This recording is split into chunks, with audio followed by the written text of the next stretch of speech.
Good morning, students. Today we are going to start our next chapter, that is chapter number 4th, motion in a plane. Students, in motion in a plane we will start with some definitions. हम कुछ definitions पढ़ेंगे. पहले chapter को start करने से पहले हम कुछ डेफिनेशंस पढ़ेंगे. Motion in a straight line में हमने सिर्फ एक स्ट्रेट लाइन के बारे में पढ़ा कि ऑब्जेक्ट जो है या तो एक्स एक्सिस में मूव करेगा. Mean motion in a plane chapter में हमने पढ़ा motion in a straight line में हमने पढ़ा कि जो ऑब्जेक्ट है या तो वो एक्स एक्सिस में वन डायमेंशनल मोशन होगा.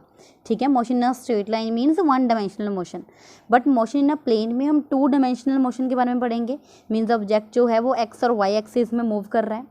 सो इससे पहले हमने क्या करनी है, कुछ डेफिनेशंस पढ़नी है. First one, motion in a plane में हम पढ़ेंगे scalars and vectors. What are these scalar and vector quantities?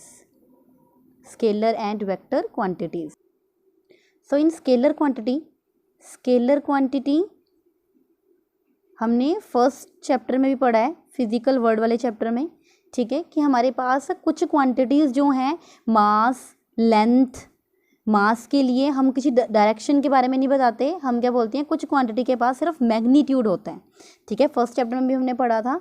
Area है, मास है, ठीक है, और कोई भी लेंथ मेज़र कर रहे हैं, वॉल्यूम है, बॉडी का टेम्परेचर है. तो हम ये नहीं बताते, हम सिर्फ टर्म के बारे में बताते हैं कि किसी चीज़ का मास 70 kg है. हम इसके लिए डायरेक्शन की बात नहीं करते. ठीक है, किसी बॉडी का टेम्परेचर 10 डिग्री सेल्सियस है, फ़ारेनहाइट है, केल्विन है, बट यहाँ पे डायरेक्शन की बात नहीं होती. So quantities which has only magnitude but no sense of direction, those are scalar quantities. ठीक है, फर्स्ट डेफिनेशन है स्केलर क्वांटिटी, और scalar quantity which has only magnitude but no sense of direction.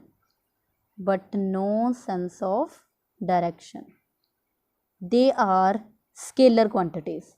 For example हम दे सकते हैं mass, volume, length, temperature of the body. These all are scalar quantities, जहाँ पे तुम्हें पता लग रहा है कि जिसके पास सिर्फ मैग्नीट्यूड है. ठीक है, and vector quantities are, vector quantity कौन सी होंगी, vector quantities are those quantities which have both magnitude as well as direction. They are called vector quantities. For example, अगर मुझे किसी को रास्ता पूछना है तो मुझे वो डायरेक्शन के साथ बताएगा ना. अगर आप कहीं पे जा रहे हो और आपको रास्ता पूछना है कि मुझे यहाँ से यहाँ तक जाना है, तो अगर आप किसी से पूछोगे तो वो आपको डायरेक्शन के साथ बताएगा कि आपको यहाँ से स्ट्रेट जाना है, देन आप लेफ़्ट चले जाना, देन आप राइट चले जाना. ठीक है, तो आपको डायरेक्शन के साथ, कोई पर्टिकुलर डायरेक्शन के साथ आपको बता रहा है, तो वो चीज़ क्या हो जाएगी, क्वांटिटी वेक्टर क्वांटिटी हो जाएगी. For example, displacement vector quantity है, वेलोसिटी वेक्टर क्वांटिटी है, acceleration, they all are vector quantities. ठीक है, it means the quantities which have both magnitude as well as direction. But is it necessary जिसके पास direction होगी वो vector quantity बन जाएगी? नो. ठीक है, आंसर आएगा no.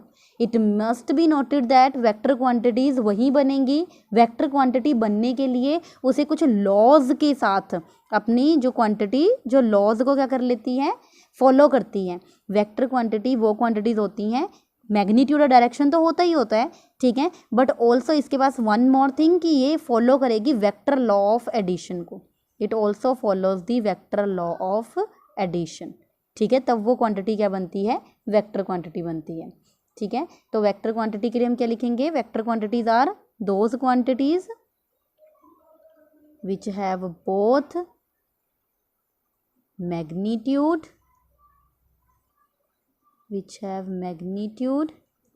as well as direction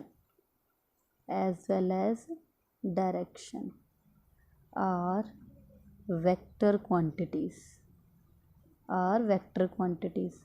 For example क्या आएगी हमारे पास यहाँ पे, velocity, displacement, acceleration, जहाँ पे हम क्या करते हैं, साथ में डायरेक्शन की बात करते हैं कि ये ऑब्जेक्ट यहाँ से यहाँ तक मूव कर रहा है, ठीक है, और किसी डायरेक्शन के साथ मूव कर रहा होगा, ठीक है, क्योंकि displacement velocity displacement upon time है, तो डिस्प्लेसमेंट वेक्टर क्वांटिटी है तो वेलोसिटी भी वेक्टर क्वांटिटी होगी क्योंकि इसके फॉर्मूले में डिस्प्लेसमेंट आ रहा है। देन एक्सेलरेशन को हम किससे लिखते हैं, वेलोसिटी अपॉन टाइम के साथ, तो वेलोसिटी वेक्टर क्वांटिटी है तो एक्सेलरेशन भी क्या हो जाएगी, वेक्टर क्वांटिटी हो जाएगी। तो it means vector quantities are those which have both magnitude as well as direction, but it must be noted that every quantity having magnitude and direction, ये तो होना ही चाहिए पर जरूरी नहीं है कि मैग्नीट्यूड एंड डायरेक्शन जिसके पास हो जाएगा वो वेक्टर क्वांटिटीज बन जाएंगी, ठीक है। It is vector only when it follows the vector law of addition. तो हम यहाँ पे लिख देंगे it must be noted that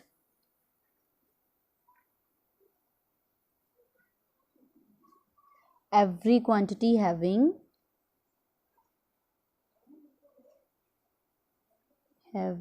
magnitude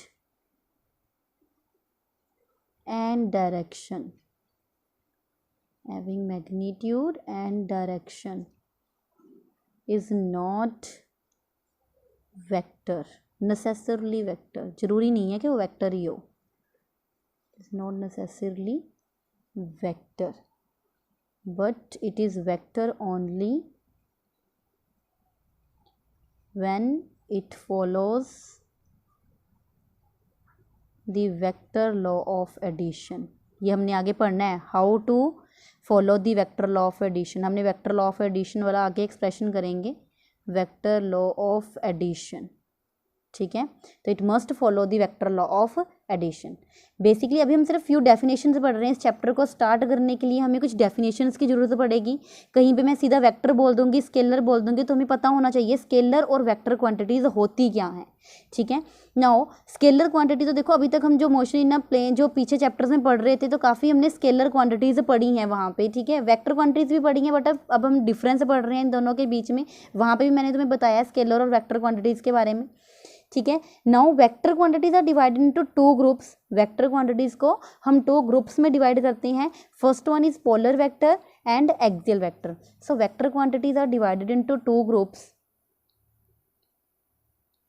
vectors divided into two groups. First one is polar vector and second one is axial vector। अब ये polar और axial vector होते क्या हैं?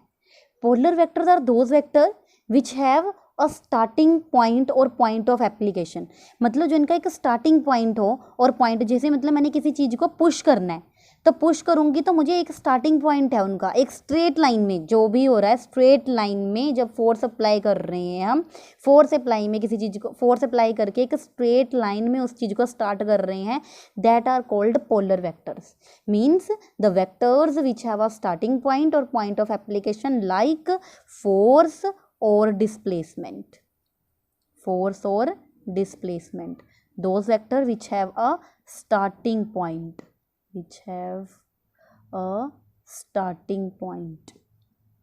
ठीक है, those are called polar vectors। but what are these axial vectors? axial vectors are those vectors which represent rotational effect। इनमें एक straight line में motion होगा, ठीक है, स्ट्रेट लाइन में मोशन होगा, मतलब एक वन डायमेंशनल मोशन होगा, उसे हम पोलर वेक्टर बोलेंगे।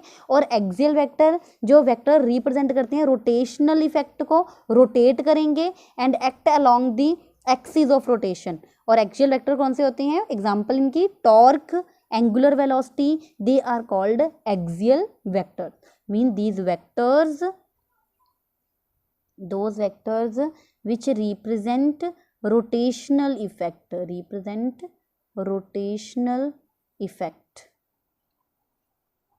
रोटेशनल इफेक्ट को रिप्रेजेंट करते हैं, they are called axial vector. For example torque, angular velocity, these are the examples of axial vectors।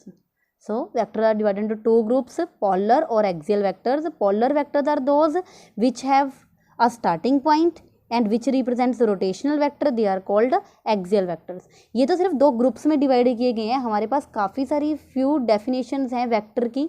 Vector algebra में काफ़ी सारी डेफिनेशन करती हैं, टाइप्स पढ़ती हैं वेक्टर्स की, वो हम आगे कर रहेंगे। Now we will learn some few basic definitions in vector algebra. जो हम बेसिक डेफिनेशंस पढ़ते हैं, वेक्टर को हमने दो उसमें डिवाइड किया, पोलर और एक्सियल में। उसके बाद हम कुछ डेफिनेशंस पढ़ रहे हैं जो वेक्टर अलजेब्रा में हम यूज़ करते हैं। First one is equal vectors. First one is equal vectors. Vectors को हमने बता दिया कि वेक्टर के पास मैग्नीट्यूड एज वेल एज बहुत डायरेक्शन होती है, और वेक्टर को हम रिप्रेजेंट देखो ऐसे करते हैं। ये वेक्टर क्वांटिटी का सिंबल है। जब भी कोई वेक्टर क्वांटिटी होगी, अगर ए वेक्टर क्वांटिटी है, फॉर एग्जांपल मेरे पास डिस्प्लेसमेंट वेक्टर क्वांटिटी है, तो उसके ऊपर मैं ये सिंबल लगाऊंगी, डिस्प्लेसमेंट इज वेक्टर क्वांटिटी। ठीक है, तो वेक्टर को हम रिप्रेजेंट करते हैं इस साइन के साथ, एरो के साथ। ठीक है, वेयर ए इज हेड, ये इसका फ्रंट पार्ट है, and then here is tail. ठीक है, ये इसका बैक पार्ट है, हियर हेड एंड टेल। तो इक्वल वेक्टर्स कब होंगे? दो वेक्टर्स इक्वल कब होंगे? Two vectors are said to be equal if they have same magnitude. और मैग्नीट्यूड का हमें इससे पता चलता है, इसके बड़े और छोटे होने से मैग्नीट्यूड का पता चल जाता है। ठीक है, और डायरेक्शन का हमें इससे पता चल जाता है कि इधर की तरफ, राइट साइड पे मूव कर रहा है ये। ठीक है, अगर डायरेक्शन इधर की तरफ होगी तो ये लेफ्ट साइड पे मूव कर रहा है वेक्टर। ठीक है, तो वेक्टर क्वांटिटी जो है वो लेफ्ट साइड या राइट साइड पे मूव कर रही है, हमें इस एरो से पता चलेगा। और अगर इसका स्मॉल साइज है, अगर इतना है, तो इट मीन्स इसका मैग्नीट्यूड कम है as a comparison to this one. So two vectors are said to be equal vectors. Two vectors are said to be equal vectors if they have same magnitude. Equal vectors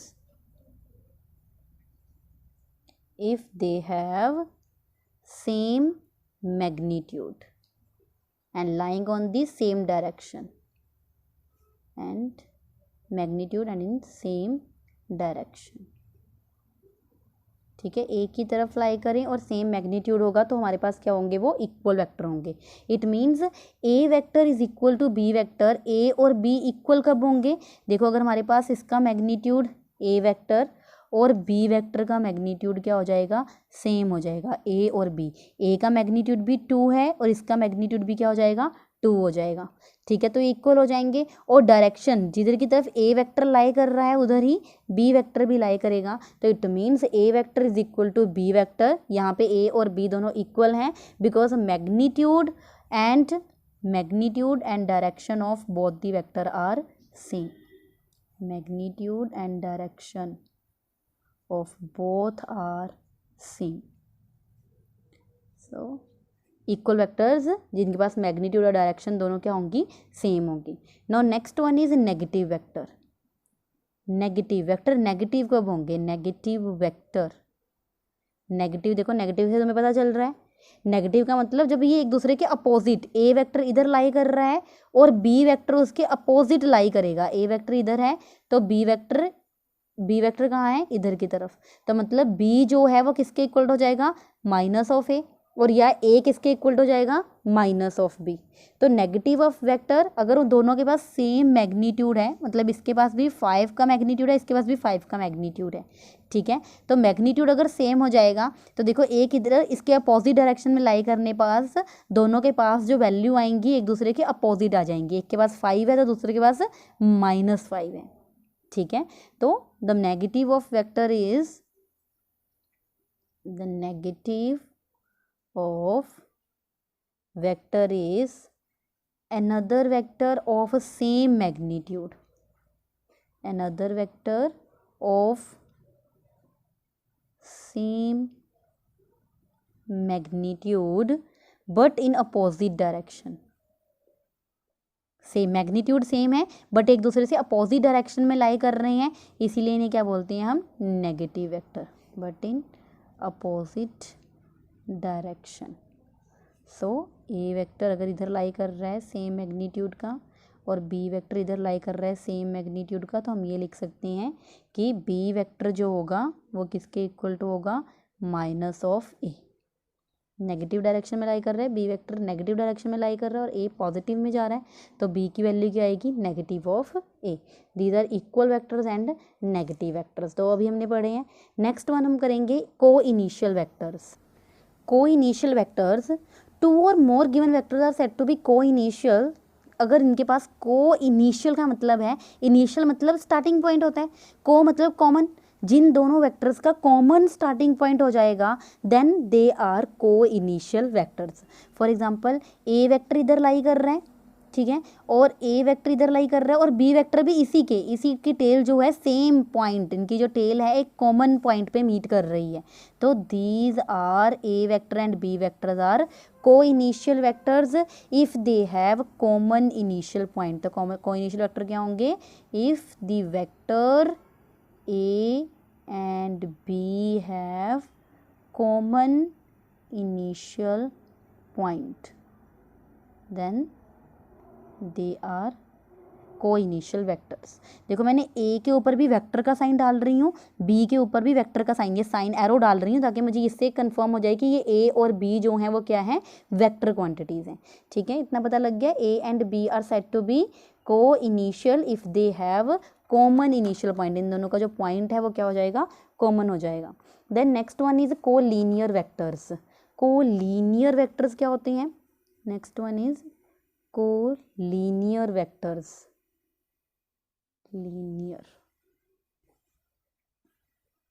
Co-linear vectors means co-linear vector having equal and unequal magnitude. co-linear vector का मतलब है कि equal और unequal magnitude, हमें magnitude से कोई मतलब नहीं है, but they should act along the same line. ठीक है, जो सेम लाइन में लाई करे। For example A vector X axis की तरफ लाई कर रहा है तो बी वेक्टर भी एक्स एक्सिस की तरफ एक ही लाइन में लाई करें, they are called equal vectors. फिर हमें ये मतलब नहीं है कि ये इधर की तरफ जा रहा है और ये इधर की तरफ जा रहा है। ठीक है, बस एक लाइन में लाई करते होने चाहिए। ठीक है, which act along the same line. ठीक है, और लाइन और two vectors are said to be collinear vectors if they have unequal magnitude. Equal और अनइक्वल मैग्नीट्यूड कुछ भी हो सकता है, which either act along the same line और along parallel lines in same direction. बस हमारे पास ये होना चाहिए कि वो सेम डायरेक्शन में मूव करते होने चाहिए। They are called collinear vectors. So next are collinear vectors. Collinear vectors में हमने अभी ये बताया कि टू वेक्टर्स हैविंग इक्वल और अनइक्वल मैग्नीट्यूड। देखो मैंने डेफिनेशन लिख दी है कि टू वेक्टर्स हैविंग इक्वल और अनइक्वल मैग्नीट्यूड, इक्वल और अनइक्वल मैग्नीट्यूड भी हो। ठीक है, अनइक्वल मैग्नीट्यूड है देखो इनके पास, और इनके पास इक्वल मैग्नीट्यूड है बट इन अपोजिट डायरेक्शन, चाहे वो पैरेलल में हो। ठीक है, चाहे वो पैरेलल में सेम डायरेक्शन में होने चाहिए, बस एक लाइन में लाई करते होने चाहिए। ठीक है, they are called collinear vectors. So students, today we have learned about chapter 4 में हमने डेफिनेशंस स्टार्ट की हैं।